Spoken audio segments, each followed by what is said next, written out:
இன்று ரொம்ப ரொம்ப ஒரு முக்கியமான விஷயத்தை பத்தி நம்ம பார்க்க போகிறோம். உங்களுக்கு தேவன் கொடுக்கிற வார்த்தை என்னன்னா, தேவனுடைய நாமத்தின் மூலமாய் உங்களுக்கு ஆசீர்வாதங்கள். 3 பாகங்களாக பிரிக்க போறேன். இன்று பாகம் 1, அடுத்த மாதம் பாகம் 2, அதுக்கு அடுத்த மாதம் பாகம் 3.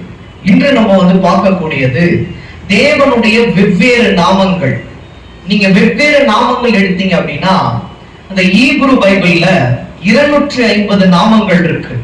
நமக்கு தெரிந்ததெல்லாம் எல் ஷடாய் ஒரு நாமம், எல்லோஹிம் ஒரு நாமம், எல் அடோனாய் ஒரு நாமம், எல் ரோஹி அப்படின்னு ஒரு நாமம். இன்னைக்கு நம்ம பார்க்க போறது ஒண்ணு எல்லோஹிம், இன்னொன்னு எல் ஷடாய். நீங்க பாத்தீங்க அப்படின்னா இது மறைமுகமா இருக்குது. எல் ரோஹி அப்படின்றதும் இல்ல எல் ஷடாய்